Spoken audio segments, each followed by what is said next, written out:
नमस्कार साथियों, कैसे हैं आप सभी। उम्मीद है कि अच्छे होंगे, स्वस्थ होंगे, मस्त होंगे। तो जैसा कि आपका बोर्ड एग्जाम का पेपर आ रहा है कक्षा 10, जिसमें आपको ये जानना जरूरी है कि गणित के जो है एग्जाम में यानी पेपर में कैसे प्रश्न पूछे जाएंगे। तो आप हमारे साथ जो है बने रहिएगा वीडियो के अंत तक। और इसमें 2023 का मॉडल पेपर यानी कि 2023 का हो चुका पेपर जो है हम आपके सामने लेकर आए हैं, और जिसका कोड आप देख सकते हैं कितना है। जिसका कोड जो है 822 EA है, ठीक है। और बाकी आप देख सकते हैं जिस लड़के का था उसका रोल नंबर है, और ये जो बाकी उसका लड़के का नाम है, ठीक है। और हम इसमें क्वेश्चन देखेंगे, काफ़ी कैसे क्वेश्चन जो है पेपर में पूछे जाएंगे। और वो तो देखिए, आप मॉडल पेपर देख ही चुके हैं, 822 है, ई है, ठीक है। देखिए, सबसे पहले एक बात क्या कर रहा है कि 731/625 के दशमलव प्रसार में अंकों की संख्या होगी। यानी जब इसका दशमलव प्रसार करेंगे, यानी कि हम जब 625 से 731 में हम भाग देंगे, तो कह रहा है कि दशमलव कितने स्थान तक आएगा, यानी दशमलव के बाद कितने अंक होंगे, ठीक है। तो देखिए, 1 होगा, 2 होगा, 3 होगा कि 4 होगा। तो इसका जो करेक्ट अगर हम आंसर देखें ना, तो वो आपका करेक्ट आंसर क्या हो जाएगा, 4 हो जाएगा। कितने हो जाएंगे, 4 अंक होंगे, ठीक है। आगे देखिए, उसके बाद से कह रहा है कि बिंदु x, y और कह रहा है कि -x, -y के बीच की दूरी क्या होगी, बीच की दूरी क्या होगी। तो ये तो काफ़ी इजी है, ये काफ़ी इजी है। अगर आप देखें यहाँ पे, तो इसका सलूशन हम यहीं पे कर देते हैं, ठीक है। अब आपको पता है क्या होता है, x2 - x1 होता है। तो x2 मतलब -x हो जाएगा, और ये -x मतलब ये हो जाएगा, इसका होल स्क्वायर प्लस में y2 माइनस यानी कि -y ये हो जाएगा होल स्क्वायर। और ये आप सबको पता है ये करनी में होता है, ठीक है। इसको अगर आप ऐड करें तो कितना हो जाएगा, -2x का होल स्क्वायर प्लस में -2y का होल स्क्वायर। अगर इसको आप सोल्यूशन करें तो इसका वर्क करेंगे तो ये 4x का स्क्वायर प्लस में ये हो जाएगा 4y का स्क्वायर, ठीक है। अगर आप इसमें 4 कॉमन ले लें तो क्या हो जाएगा, ये हो जाएगा x का स्क्वायर प्लस y का स्क्वायर, ठीक है, करनी में। अब ये 4 का मतलब क्या हो जाएगा, बाहर 2 हो जाएगा, करने में क्या बचेगा, x का स्क्वायर प्लस ये y का स्क्वायर बचेगा। तो इसमें आप कह सकते हैं करेक्ट आंसर कौन सा हो जाएगा, ये हो जाएगा। क्लियर है। चलिए आगे क्वेश्चन देखिए क्या कर रहा है। देखिए, काफी अच्छे क्वेश्चन है, ठीक है। दी गई संख्याओं में अभाज्य संख्या होगी। इसमें अभाज्य संख्या कौन होगी, ऑप्शन है 0 है, 1 है, 2 है, 3 है, 8 है, ठीक है। तो एक चीज समझिएगा कि अगर हम लिख दें 2, 1, 2, 3, 4, 5, 6, 7, 8, 9, 10, अगर हम आपसे कह दें कि इसमें अभाज्य संख्याएं कौन होंगी, तो ध्यान दीजिएगा कि अभाज्य संख्याएं वे संख्या होती हैं जो एक से और स्वयं से कटती हैं, उन्हें हम अभाज्य संख्या कहते हैं, ठीक है। तो इसमें देखिए, एक न तो भाज्य होता है ना अभाज्य होता है, ये बात अच्छे से याद रखिएगा, ठीक है। देखिए, 2 जो है 2 से कटेगा और स्वयं 1 से कटेगा, स्वयं से कटेगा और 1 से कटेगा, इसलिए अभाज्य संख्या की श्रेणी में ये आएगा, ठीक है। 3 एक से कटेगा और स्वयं से कटेगा, ये भी अभाज्य संख्या होगा। 4 देखिए 2 से कटेगा, 4 से कटेगा, 1 से कटेगा, इसलिए अभाज्य संख्या ये नहीं होगा। 5 जो है 1 से कटेगा, 5 से कटेगा, इसलिए अभाज्य संख्या ये होगा, ठीक है। 6 जो है 1 से कटेगा, 2 से कटेगा, 3 से कटेगा, 6 से कटेगा, इसलिए ये नहीं होगा। 7 जो है 1 से कटेगा, 7 से कटेगा, और अन्य किसी संख्या से ये नहीं कटेगा। 8 जो है 1 से कटेगा, 2 से कटेगा, 4 से कटेगा, 8 से कटेगा, इसलिए ये नहीं होगा। 9 जो है 1 से कटेगा, 3 से कटेगा, 9 से कटेगा, इसलिए ये भी नहीं होगा। यानी कि सबसे पहला नंबर पे कौन होगा, सबसे छोटी, तो कह सकते हैं 2। क्लियर है। आगे देखिए, किसी धनात्मक पूर्णांक q के लिए प्रत्येक धनात्मक पूर्णांक का रूप होगा, तो कह सकते हैं क्या होगा, ये 2q होगा। क्लियर है। आगे देखिए, कह रहा है कि sine a plus b bracket में है और बराबर करनी में 3/2, और काश a माइनस बी बराबर करनी में 3/2, तो a और b के मान क्रमशः क्या होंगे, ठीक है। देखिए, साइन है तो साइन को रिड्यूस करिए, तो करनी में कितने का मान साइन करनी में 3/2 होता है। अगर आप इसका देखें तो आप इसका सलूशन इजीली कर सकते हैं, ठीक है, काफ़ी आसान है। तो 2 समीकरण बनेगा, एक समीकरण इससे, एक समीकरण इससे। यहाँ से साइन इसमें खत्म हो जाएगा, इससे काश से काश ये खत्म हो जाएगा। तो जब इजीली सॉल्व करेंगे तो इसका जो मान है वो कितना आएगा, 45 और 15 आएगा, ठीक है। काफ़ी ईजी है, आप सोल्यूशन कर लीजिएगा, ठीक है। आगे है कि 1 माइनस टेन स्क्वायर 30 अंश बटा 1 प्लस टेन स्क्वायर 30 डिग्री। अगर इसको हम सोल्यूशन करें तो इसका रिजल्ट कितना आएगा, तो ये आएगा 1/2 आएगा। क्लियर है। चलिए आगे देखिए क्या कर रहा है। यदि समीकरण x square minus 4x minus के बराबर 0 का एक मूल 6 है तो के का मान क्या होगा। काफ़ी ईजी है, आप लगाएंगे तो इसका रिजल्ट क्या आएगा, -12 आएगा। ठीक है, कितना आएगा, -12 आएगा। आगे कि दो संख्याओं का योगफल 24 है, उनमें से एक संख्या दूसरी संख्या की दुगुनी है, संख्याएं क्रमशः होंगी तो क्या होंगी, तो इजीली ये होंगी 16 और 8। देखिए 16 और 8। ठीक है, अब देखिए इसमें अदर ऑप्शन क्यों नहीं होगा। देखिए दो संख्याओं का योग 24 होना चाहिए, तो इसमें तो 12 6 18 हो रहा है, 18 9 कितना हो रहा है, 18 9 आपका 27 हो रहा है, ये भी नहीं होगा। 17 4 21 होगा, ये भी नहीं हो रहा है। इसका मतलब ये दोनों ऑप्शन गलत हो जाएंगे, तो बचा ऑप्शन ये। ठीक है, ऐसे भी आप कर सकते हैं। आगे देखिए, दो समरूप त्रिभुजों के क्षेत्रफलों का अनुपात 21 अनुपात 121 है, 81 अनुपात 121 है, तो उनकी भुजाओं का अनुपात होगा। ऑप्शन है 9 अनुपात 11, 11 अनुपात 9, 3 अनुपात 19, 19 अनुपात 3। देखिए ये तो होगा नहीं, क्लियर है, क्योंकि ये 19 का वर्ग कोई है ये नहीं है इसमें, 3 का वर्ग है फिर 19 आगे, ये भी नहीं होगा। 11 का 121 है, 9 का 81, लेकिन ये ऑप्शन नहीं होगा हमारा। कौन होगा, तो कह सकते हैं ये वाला ऑप्शन सही होगा। क्लियर है। चलिए आगे देखिए, आगे क्या कर रहा है कि ए भुजा वाले समबाहु त्रिभुज के शीर्ष से आधार पर डाला गया लंब जो है लंब की माप क्या होती है, तो याद रखिएगा कर्णी में 3/2 ए मात्रक होता है। ठीक है, यानी कि कर्णी में 3a/2 होता है। क्लियर है। चलिए आगे देखिए, 1/2 सेमी व्यास वाले किसी ठोस अर्धगोले का संपूर्ण पृष्ठीय क्षेत्रफल होता है कितना, क्या होता है, तो ये होता है कितना, 3/16 पाई होता है, 3/16 पाई होता है। इसको अच्छे से ध्यान दीजिएगा। ठीक है, चलिए आगे नेक्स्ट क्वेश्चन देखिए क्या कर रहा है। देखिए आगे क्वेश्चन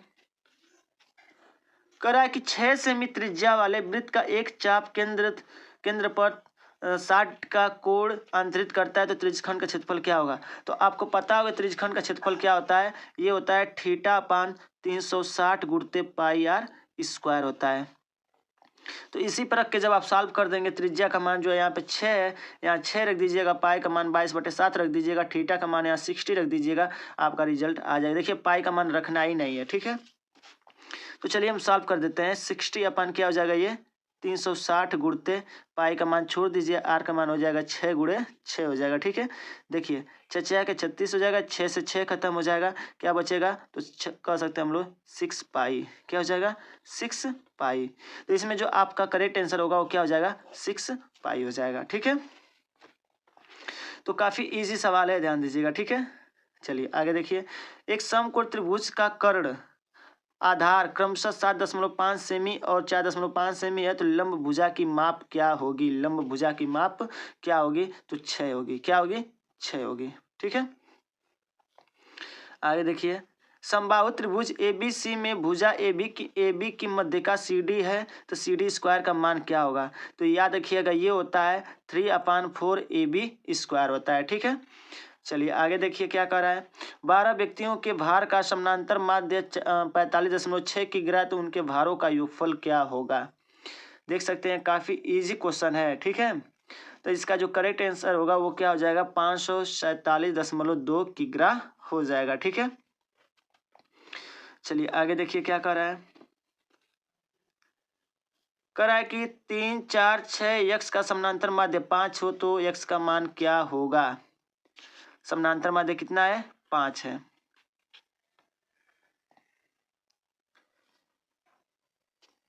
तो देखिए इसको लगाया जाए, देखते हैं हम लोग क्या आता है। इसका आंसर ये हो जाएगा 3 + 6 4 + 6 + x/4 बराबर क्या हो जाएगा, 5। ये हो जाएगा 5 चौके 20, ये हो जाएगा 3 4 7 7 6 13, 13 + x हो जाएगा और ये 20 हो जाएगा, तो x बराबर कितना आ जाएगा, 7 आ जाएगा। तो इसका जो करेक्ट आंसर हो जाएगा वो हो जाएगा 7। ठीक है, द्विघात समीकरण x - 1/x बराबर 1 का विभेदकर क्या होगा, तो इसको अगर आप सॉल्व करें तो आप कह सकते हैं ये हो जाएगा x², ये हो जाएगा 1 और ये हो जाएगा x², ये हो जाएगा -1 और ये हो जाएगा 0। अब यहाँ से आप अगर फॉर्मूला लगाएं विविधकर का, यानी कि क्या हो जाएगा डी बराबर करनी में हो जाएगा बी स्क्वायर माइनस 4ac। तो बी स्क्वायर का मतलब क्या हो जाएगा, मतलब बी का मतलब यहाँ क्या हो जाएगा -1, यानी 1 ही होगा। बी स्क्वायर माइनस 4ac तो -4ac, तो 4ac प्लस में 1 ही होगा, ठीक है। 4ac तो यहाँ कितना हो जाएगा 4ac, यानी कि द्विघात समीकरण एक्स स्क्वायर माइनस 1/x का विविधकर होगा। बी स्क्वायर 4ac होता है ना, देखिए कर्णिम नहीं होता है, सॉरी, देखिए ये होता है डायरेक्ट, अगर देखिए आप तो ये होता है आपका डायरेक्ट होता है बी स्क्वायर माइनस 4ac बराबर 0 होता है, यहाँ पे 0, ठीक है। तो आप अगर यहाँ पे देखें तो b का मतलब 1 हो जाएगा, 4ac 4 गुणे 1 गुणे 1, ठीक है, यानी कि कह सकते हैं कितना आ जाएगा 4 आ जाएगा, इसका मान कितना आ जाएगा 4 हो जाएगा, ठीक है। आगे देखिए करा किसी आयताकार खेत का क्षेत्रफल 30 सेमी स्क्वायर है, यदि उसकी लंबाई चौड़ाई से 1 मीटर अधिक हो तो उन्हें ज्ञात करने के लिए द्विघात समीकरण होगा, कौन सा होगा। तो इसमें जो करेक्ट आंसर होगा वो कौन सा होगा, x square plus x minus 30 equal to 0, इसका करेक्ट आंसर होगा, ठीक है। किसी बारंबारता बंटन के लिए माध्य और माध्यक क्रमशः 26.1 और 25.8 है, तो बंटन के लिए बहुलक क्या होगा, ठीक है। तो इसका एक सूत्र होता है, ठीक है, क्या होता है सूत्र उसको समझिएगा। ये होता है त्रिमध्यिका